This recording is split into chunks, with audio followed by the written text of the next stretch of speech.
बच्चों, आज के इस हिंदी के वीडियो में सभी का स्वागत है। कक्षा 8 की हिंदी की पुस्तक वसंत भाग 3 का यहाँ पर हम लोग आज 14वां पाठ पढ़ने जा रहे हैं, जिसका नाम है अकबरी लोटा। अकबरी लोटा ये बहुत ही नाम सुनकर ऐसा लगता है जैसे कि इसके बारे में क्या हो सकता है, क्या कहानी हो सकती है, और जानने की इच्छा जगती है। अन्नपूर्णानंद वर्मा द्वारा लिखा गया ये पाठ अकबरी लोटा, आज हम लोग इसको पढ़ेंगे। और शुरू होता है एक परिवार की साधारण सामान्य सी बातचीत से। लाला झाऊ लाल, यहाँ पे चित्र भी बना हुआ है, और लाला झाऊ लाल को खाने पीने की कमी नहीं थी। काशी के ठठेरी बाज़ार में मकान था। ठठेरी बाज़ार जगह का नाम है। काशी के ठठेरी बाज़ार में मकान था। नीचे की दुकानों से 100 रुपये मासिक के करीब किराया उतर आता था। मासिक कहते हैं महीने को, तो एक महीने के उन्हें 100 रुपये किराया मिलता था। उतर आता था कहने का तात्पर्य है किराया मिलता था। अच्छा खाते थे, अच्छा पहनते थे, पर 250 रुपये तो एक साथ आँख सेकने के लिए भी न मिलते थे। यानी कि उनको 100 रुपये किराए के मिलते थे, जिससे कि वो अपना खर्च चलाते थे और उन्हें कोई कमी नहीं होती थी। ये बहुत पहले की यहाँ पे बहुत पहले का वर्णन है। तो उस समय जो है कम पैसों की भी बहुत कीमत होती थी, और जैसे जैसे समय बीतता गया और पैसा भी धीरे धीरे बढ़ता गया। तो काशी के ठठेरी बाज़ार में मकान था और नीचे की दुकानों से 100 रुपये मासिक के करीब किराया उतर आता था। अच्छा खाते थे, अच्छा पहनते थे, और पर 250 रुपये उन्होंने एक बार में कभी नहीं देखा था। आँख सेकने के लिए भी न मिलते थे। ऐसा कहने का मतलब है कि 250 रुपये उन्हें एक बार कभी भी देखने को नहीं मिला, कि थोड़ी देर के लिए भी उन्हें मिला हो देखने के लिए। इसलिए जब उनकी पत्नी ने एक दिन एकाएक 250 रुपये की मांग पेश की, तब उनका जी एक बार ज़ोर से सनसनाया। उनका जी मतलब उनका हृदय जो है वो एक बार ज़ोर से सनसनाया। ज़ोर से सनसनाया मतलब काँप उठा और फिर बैठ गया। सनसनाया और फिर बैठ गया, उनका हृदय एकदम बैठ गया। उनकी यह दशा देखकर पत्नी ने कहा, डरिए मत, आप देने में असमर्थ हों तो मैं अपने भाई से मांग लूँ। उनकी पत्नी कहती है कि अगर आप नहीं दे पा रहे हैं, असमर्थ हैं, यानी कि आप नहीं दे पा रहे हैं, देने में असमर्थ हैं, तो मैं अपने भाई से मांग लूँ, मैं अपने भाई से मांग लेती हूँ। अब लाला झाऊ लाल तिलमिला उठे। तिलमिला उठे यानी कि परेशान हो गए।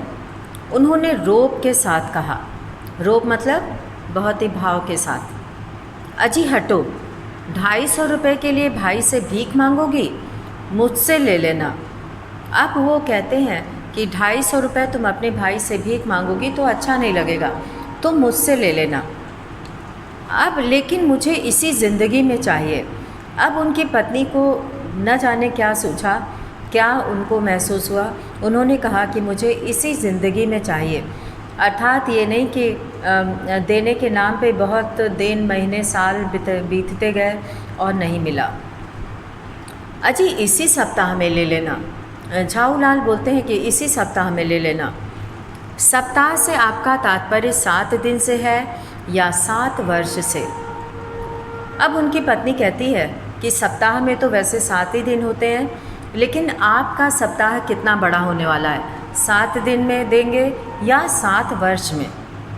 लाला झाऊ लाल ने रौब के साथ खड़े होते हुए कहा, आज से 7वें दिन मुझसे 250 रुपये ले लेना।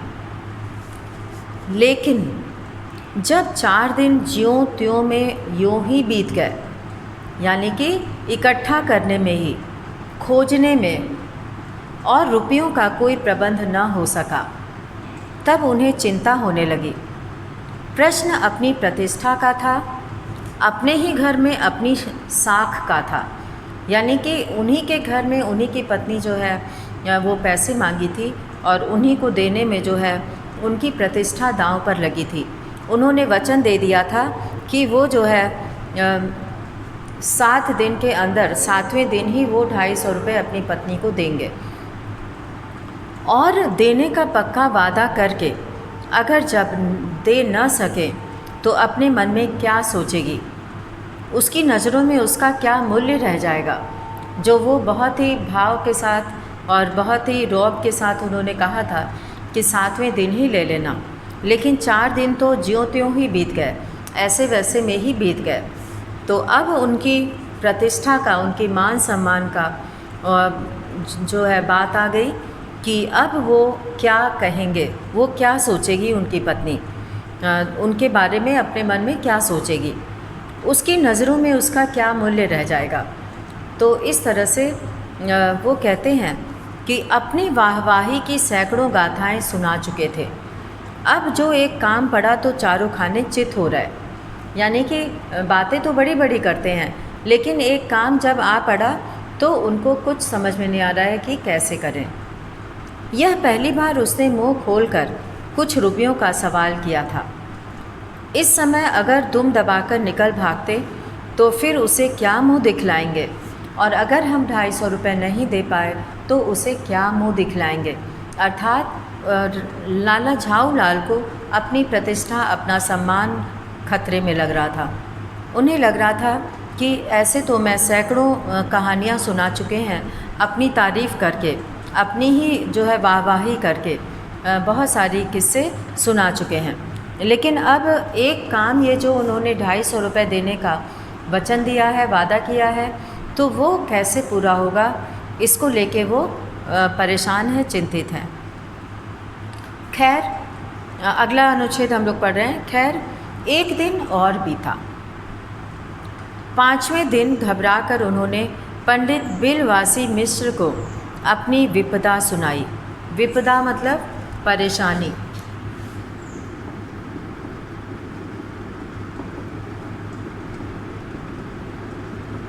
विपदा कहते हैं परेशानी को, विपत्ति को।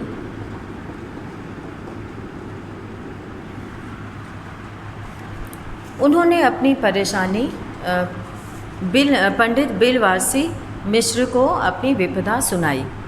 संयोग कुछ ऐसा बिगड़ा था कि बिलवासी जी भी उस समय बिल्कुल खुक थे। खुक थे मतलब खाली थे, उनके पास भी कुछ नहीं था।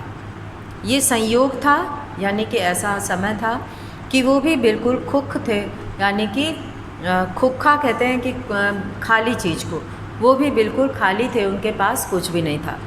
उन्होंने कहा, मेरे पास है तो नहीं, पर मैं कहीं से मांग जांच कर लाने की कोशिश करूंगा। लेकिन पंडित बिलवासी मिश्र कहते हैं कि मेरे पास तो नहीं है, लेकिन मैं कहीं से भी मांग कर इकट्ठा करके लाने की कोशिश करूंगा, और अगर मिल गया तो कल शाम को तुमसे मकान पर मिलूंगा, यानी कि तुम्हारे घर मिलूंगा। तो इस तरह से लाला झाऊ लाल ने 250 रुपये के लिए पंडित बिलवासी मिश्र को बताया अपनी परेशानी, लेकिन उस समय उनके पास भी पैसे नहीं थे और उन्होंने कहा कि मेरे पास नहीं है, लेकिन हम कहीं से इकट्ठा करके मांग कर, जांच कर, पता करके, कहीं से भी इकट्ठा करके अगर मिल गया तो कल शाम तक दे देंगे। अब 4 दिन बीत चुके थे, अब कल शाम को पंडित बिलवासी मिश्र अगर देना होता तो देते। अब आगे क्या होता है, वही शाम आज थी, यानी 4 दिन से 5 दिन हो गए, वही शाम आज थी, हफ्ते का अंतिम दिन। कल 250 रुपये या तो गिन देना है या सारी हेकड़ी से हाथ धोना है। अब उनकी इज्जत का सवाल था। वो कहते हैं कि या तो 250 रुपये गिन कर दे देना है या फिर सारी हेकड़ी से हाथ धोना है, यानी कि जितने दावे के साथ उन्होंने कहा था कि दे दूंगा, तो अब उसका ठीक उल्टा होने वाला था। यह सच है कि कल रुपया न आने पर उनकी स्त्री उन्हें डामल फांसी न कर देगी, केवल ज़रा सा हंस देगी। पर वह कैसी हंसी होगी, कल्पना मात्र से झाऊलाल में मरोड़ पैदा हो जाती है, यानी कि उनके अंदर दर्द होने लगता है। खाली ये सोच के कि वो मुझ पर हंसेगी भी तो कैसे हंसेगी, वो कैसे जो है वो हंसी होगी, वो हंसी कैसी होगी, और उसकी कल्पना करके जो है वो झाऊलाल के अंदर मरोड़ हो जाता है, यानी दर्द होने लगता है। डामल फांसी कहते हैं कि आजीवन कारावास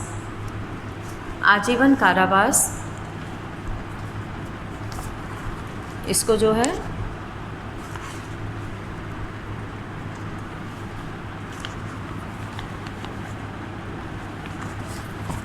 डामल फांसी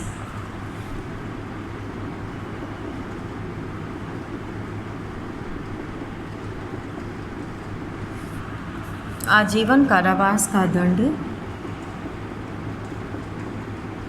आजीवन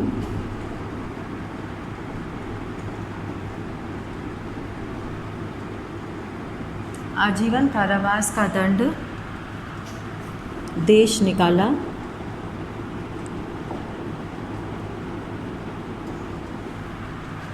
आजीवन कारावास या देश निकाला।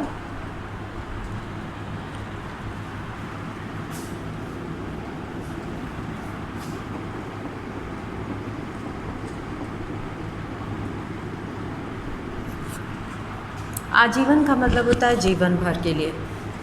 तो इस तरह से अब वो परेशान है कि उनकी सारी हेकड़ी अगर निकल जाएगी अगर वो पत्नी को 250 रुपये नहीं दिए। अब उन्हें लगता है कि यह सच है कि कल रुपया न आने पर उनकी स्त्री उन्हें डामल फांसी न कर देगी, अर्थात घर से निकाल न दे। आजीवन कारावास का जो है सज़ा देना या निकाल देना देश से केवल ज़रा सा हंस देगी, उन्हें ऐसा लग रहा था। और वो ये भी सोच रहे थे कि उसकी हंसी कैसी होगी। कल्पना मात्र से झाऊलाल में मरोड़ पैदा हो जाती थी। आज शाम को पंडित बिलवासी मिश्र को आना था, यदि न आए तो, या कहीं रुपए का प्रबंध वे न कर सके तो, ये सारे प्रश्न उनके अंदर घूम रहे थे। अब लाला झाऊलाल जो है वो मन ही मन में बहुत सारे प्रश्न थे कि आज शाम को पंडित बिलवासी मिश्र आएंगे कि नहीं आएंगे, पैसे का प्रबंध होगा कि नहीं होगा। अब अगले पेज पे हम लोग पढ़ते हैं 82 पेज नंबर। इसी उधेड़ बुन में पड़े लाला झाऊलाल छत पर टहल रहे थे। कुछ प्यास मालूम हुई।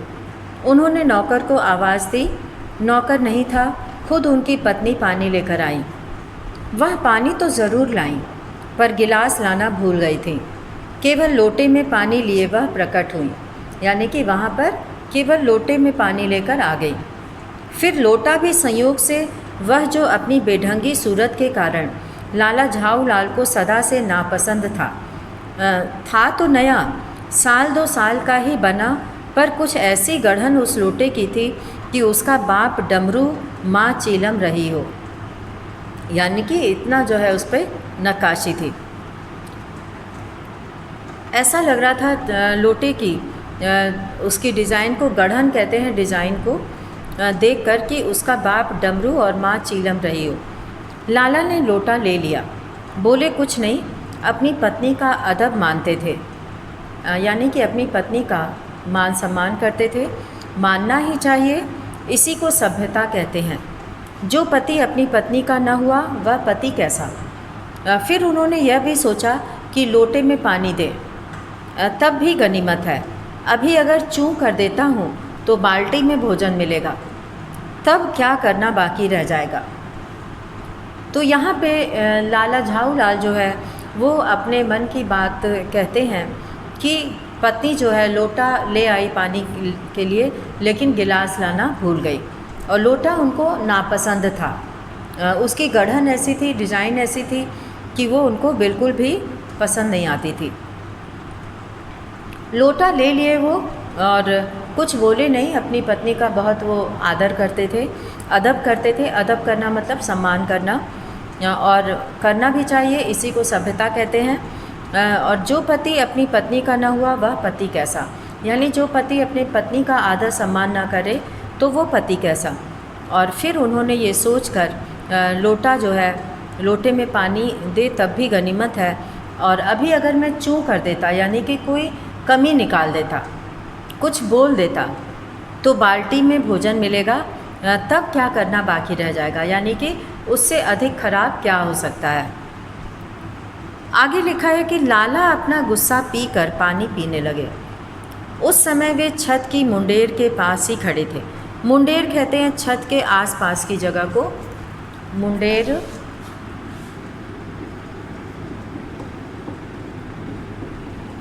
छत के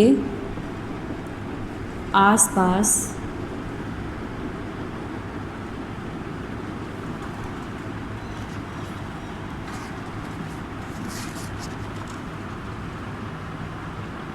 बनाई जाने वाली दीवार,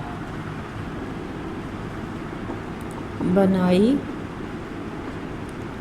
जाने वाली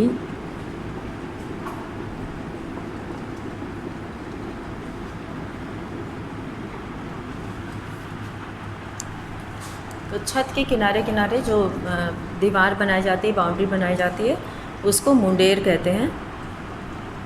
तो लाला झाऊलाल अपना गुस्सा शांत किए और पानी पिए, और फिर उस समय वो छत की मुंडेर के पास ही खड़े थे। जिन बुजुर्गों ने पानी पीने के संबंध में यह नियम बनाए थे कि खड़े खड़े पानी ना पियो, सोते समय पानी ना पियो, दौड़ने के बाद पानी ना पियो, उन्होंने पता नहीं कभी यह भी नियम बनाया या नहीं कि छत की मुंडेर के पास खड़े होकर पानी न पियो। जान पड़ता है कि इस महत्वपूर्ण विषय पर उन लोगों ने कुछ नहीं कहा है। तो ऐसा सुनने में कभी नहीं आया कि छत की मुंडेर के पास खड़े होकर पानी मत पियो। तो इस तरह से कहा जाता है कि खड़े खड़े पानी नहीं पीना चाहिए, और सोते समय पानी ना पियो, दौड़ने के बाद पानी नहीं पीना चाहिए। तो इस तरह से वो सोचते हैं कि इस विषय में कुछ नहीं कहा गया है कि छत की मुंडेर के पास पानी खड़े होकर पानी न पियो। लाला झाऊलाल मुश्किल से 2-1 घूंट भी पी पाए होंगे कि न जाने कैसे उनका हाथ हिल उठा और लोटा छूट गया।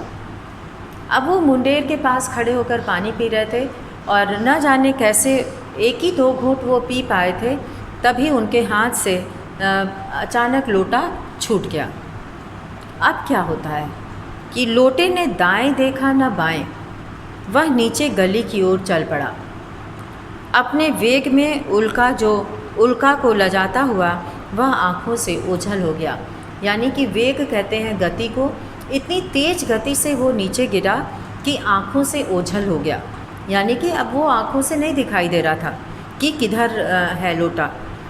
किसी ज़माने में न्यूटन नाम के किसी खुराफाती ने पृथ्वी की आकर्षण शक्ति नाम की एक चीज़ ईजाद की थी। कहना ना होगा कि यह सारी शक्ति इस समय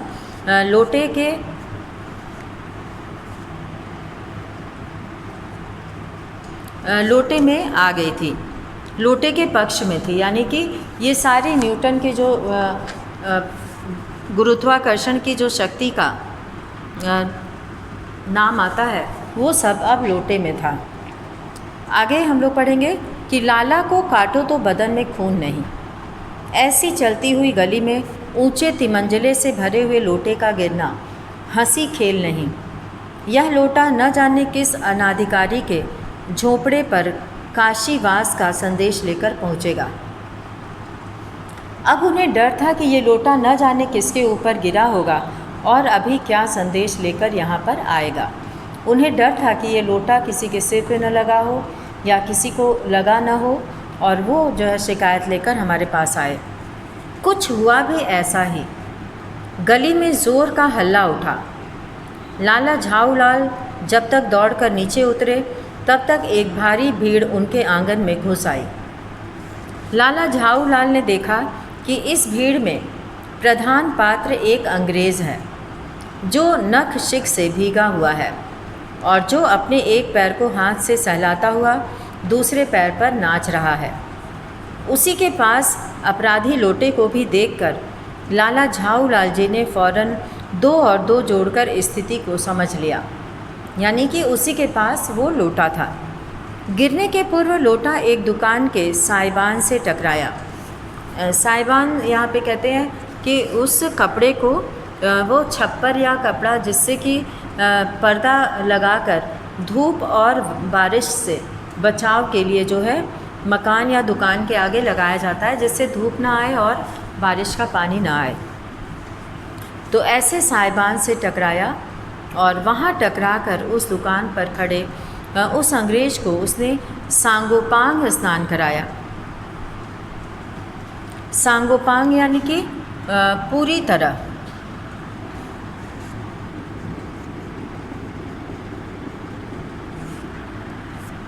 सांगोपांग यानी पूरी तरह,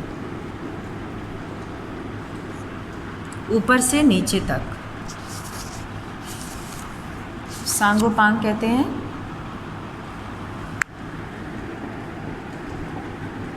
ऊपर से नीचे तक।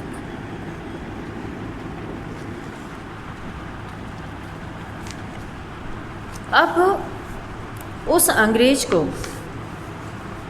गिरने के पूर्व लोटा जो है एक दुकान के साइबान से टकराया। वहाँ टकराकर उस दुकान पर खड़े उस अंग्रेज को उसने सांगोपांग स्नान कराया, यानी कि लोटा जब उस अंग्रेज के ऊपर गिरा तो वो पानी से नहा लिया। सांगोपांग स्नान कराया यानी कि पूरी तरह से ऊपर से नीचे, और फिर उसी के बूट पर आ गिरा और फिर उसी के पैर पर आ गिरा। उस अंग्रेज को जब मालूम हुआ कि लाला झाऊलाल ही उस लोटे के मालिक हैं, तब उसने केवल एक काम किया, अपने मुंह को खोलकर खुला छोड़ दिया। लाला झाऊलाल को आज ही यह मालूम हुआ कि अंग्रेजी भाषा में गालियों का ऐसा प्रकांड कोश है। तो उसने अपने मुंह को खोलकर खुला छोड़ दिया और लाला झाऊलाल को आज ही मालूम हुआ कि अंग्रेजी भाषा में गालियों का ऐसा प्रकांड कोश है। इसी समय पंडित बिलवासी मिश्र भीड़ को चीरते हुए आंगन में आते दिखाई दिए। उन्होंने आते ही पहला काम यह किया कि उस अंग्रेज़ को छोड़कर और जितने आदमी आंगन में घुस आए थे सबको बाहर निकाल दिया। अब पंडित बिलवासी मिश्र जब उसके यहाँ आए तो उन्होंने उस अंग्रेज़ को छोड़कर बाकी सभी लोगों को बाहर कर दिया। फिर आंगन में कुर्सी रखकर उन्होंने साहब से कहा, आपके पैर में शायद कुछ चोट आ गई है, अब आप आराम से कुर्सी पर बैठ जाइए। तो वो जो है उनको कुर्सी पर बैठने के लिए कहता है। साहब बिलवासी जी को धन्यवाद देते हुए बैठ गए और लाला झाऊलाल की ओर इशारा करके बोले, आप इस शख्स को जानते हैं? शख्स यहाँ पे कहा गया है लाला झाऊ के लिए, किसी व्यक्ति के लिए शख्स शब्द का प्रयोग होता है। बिल्कुल नहीं, और मैं ऐसे आदमी को जानना भी नहीं चाहता जो निरीह राह चलतों पर लोटे के वार करे। यानी कि वार करना मतलब हमला करना, वार करना कहते हैं फेंकना, उस पर हमला करना।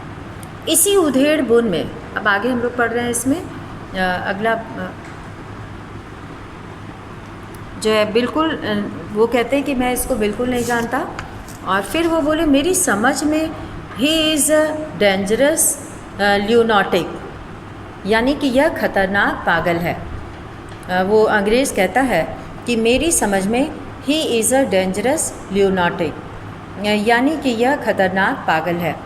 नहीं, मेरी समझ में he is a dangerous criminal, नहीं यह खतरनाक मुजरिम है। परमात्मा ने लाला झाऊलाल की आँखों को इस समय कहीं देखने के साथ खाने की भी शक्ति दे दी होती तो यह निश्चय है कि अब तक बिलवासी जी को वे अपनी आँखों से खा चुके होते। वे कुछ समझ नहीं पाते थे कि बिलवासी जी को इस समय क्या हो गया है। साहब ने बिलवासी जी से पूछा, तो क्या करना चाहिए? यहाँ पे चित्र बना हुआ है और लोटा भी है साथ में, और वो अंग्रेज भी बैठा हुआ है, और पंडित बिलवासी मिश्र जो है वो यहाँ पे उसे कुछ कह रहे हैं। अब ये होता है कि जब वो पूछते हैं पंडित बिलवासी से कि क्या करना चाहिए, तो वो कहते हैं पुलिस में इस मामले की रिपोर्ट कर दीजिए जिससे यह आदमी फ़ौरन हिरासत में ले लिया जाए। पुलिस स्टेशन है कहाँ? पास ही है, चलिए मैं बताऊं। चलिए अभी चला। आपकी इजाज़त हो तो पहले मैं इस लोटे को इस आदमी से ख़रीद लूँ। क्यों जी, बेचोगे? मैं 50 रुपये तक इसके दाम दे सकता हूँ। लाला झाऊलाल तो चुप रहे, पर साहब ने पूछा, इस रद्दी लोटे के आप 50 रुपये क्यों दे रहे हैं? आप इस लोटे को रद्दी बताते हैं? आश्चर्य, मैं तो आपको एक विज्ञ और सुशिक्षित आदमी समझता था। आखिर बात क्या है, कुछ बताइए भी।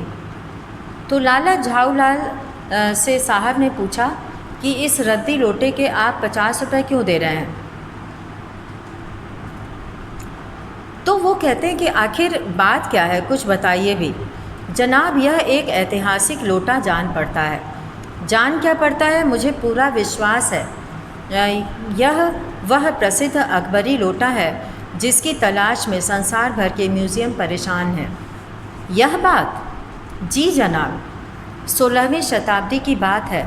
बादशाह हुमायूं शेरशाह से हार कर भागा था और सिंध के रेगिस्तान में मारा मारा फिर रहा था। एक अवसर पर प्यास से उसकी जान निकल रही थी। उस समय एक ब्राह्मण ने इसी लोटे से पानी पिलाकर उसकी जान बचाई थी। हुमायूं के बाद अकबर ने उस ब्राह्मण का पता लगाकर उससे इस लोटे को ले लिया और इसके बदले में उसे इसी प्रकार के 10 सोने के लोटे प्रदान किए। यह लोटा सम्राट अकबर को बहुत प्यारा था, इसी से इसका नाम अकबरी लोटा पड़ा। वह बराबर इसी से वजू करता था। सन 57 तक इसके शाही घराने में रहने का पता है, पर इसके बाद लापता हो गया। कलकत्ता के म्यूज़ियम में इसका प्लास्टर का मॉडल रखा हुआ है। पता नहीं यह लोटा इस आदमी के पास कैसे आया। म्यूज़ियम वालों को पता चले तो फैंसी दाम देकर ख़रीद लें, यानी कि अच्छे खासे दाम देकर वो सब ख़रीद लें। तो यहाँ पर जो है उसके लोटे की तारीफ़ करते हैं और बताते हैं कि ये लोटा कहाँ का है। अब आगे क्या होता है, जब वो इस तरह से कहते हैं तो इस विवरण को सुनते सुनते साहब की आंखों पर लोभ और आश्चर्य का ऐसा प्रभाव पड़ा कि वे कौड़ी के आकार से बढ़कर पकौड़ी के आकार की हो गईं। उसने बिलवासी जी से पूछा, तो आप इस लोटे का क्या करिएगा? मुझे पुरानी और ऐतिहासिक चीज़ों के संग्रह का शौक़ है। मुझे भी पुरानी और ऐतिहासिक चीज़ों के संग्रह का शौक़ है। जिस समय यह लोटा मेरे ऊपर गिरा था उस समय मैं यही कर रहा था। उस दुकान से पीतल की कुछ पुरानी मूर्तियाँ खरीद रहा था। जो कुछ हो, लोटा मैं ही खरीदूँगा। वाह, आप कैसे खरीदेंगे? मैं खरीदूँगा, यह मेरा हक है। हक है? ज़रूर हक है। यह बताइए कि उस लोटे के पानी से आपने स्नान किया या मैंने? आपने। वह आपके पैरों पर गिरा या मेरे? आपके। अंगूठा उसने आपका भुरता किया या मेरा? आपका। इसलिए उसे खरीदने का हक मेरा है। यह सब बकवास है। दाम लगाइए, जो अधिक दे वह ले जाए। यही सही। आप इसका 50 रुपया लगा रहे थे, मैं 100 देता हूँ। मैं 150 देता हूँ। मैं 200 देता हूँ। अजी मैं 250 देता हूँ। यह कहकर बिलवासी जी ने 250 के नोट लाला झाऊलाल के आगे फेंक दिए। साहब को भी ताव आ गया। उसने कहा, आप 250 देते हैं तो मैं 500 देता हूँ, अब चलिए। बिलवासी जी अफसोस के साथ अपने रुपए उठाने लगे, मानो अपनी आशाओं की लाश उठा रहे हों। साहब की ओर देखकर उन्होंने कहा, लोटा आपका हुआ, ले जाइए, मेरे पास 250 से अधिक नहीं है। यह सुनना था कि साहब के चेहरे पर प्रसन्नता की कूंची गिर गई। उसने झपट कर लोटा लिया और बोला, अब मैं हंसता हुआ अपने देश लौटूंगा। मेजर डगलस की डींग सुनते सुनते मेरे कान पक गए थे। मेजर डगलस कौन है? मेजर डगलस मेरे पड़ोसी हैं। पुरानी चीज़ों की संग्रह करने में मेरी उनकी होड़ रहती है, यानी कंपटीशन रहता है, प्रतियोगिता रहती है कि कौन कितना पुरानी चीज़ इकट्ठा किया है। गत वर्ष वे हिंदुस्तान आए थे और यहाँ से जहांगीरी अंडा ले गए थे। जहांगीरी अंडा? हाँ, जहांगीरी अंडा। मेजर डगलस ने समझ रखा था कि हिंदुस्तान से वे ही अच्छी चीज़ें ले सकते हैं। पर जहांगीरी अंडा है क्या? आप जानते होंगे कि एक कबूतर ने नूरजहाँ से जहांगीर का प्रेम कराया था, और जहांगीर के पूछने पर कि मेरा एक कबूतर तुमने कैसे उड़ जाने दिया, नूरजहाँ ने उसके दूसरे कबूतर को उड़ाकर बताया था कि ऐसे। उसके इस भोलेपन पर जहांगीर दिलोजान से निछावर हो गया। उसी क्षण से उसने अपने को नूरजहाँ के हाथ कर दिया। कबूतर का यह एहसान वह नहीं भूला। उसके एक अंडे को बड़े जतन से रख छोड़ा। एक बिल्लोर की हांडी में वह उसके सामने टंगा रहता था। बाद में वही अंडा जहांगीरी अंडा के नाम से प्रसिद्ध हुआ। उसी को मेजर डगलस ने पारसाल दिल्ली में एक मुसलमान सज्जन से 300 रुपये में ख़रीदा। पारसाल यानी कि पिछले साल। तो आज हम लोग इस पाठ का इतना ही अंश पढ़ेंगे और इसका शेष अंश हम लोग दूसरे वीडियो में पढ़ेंगे।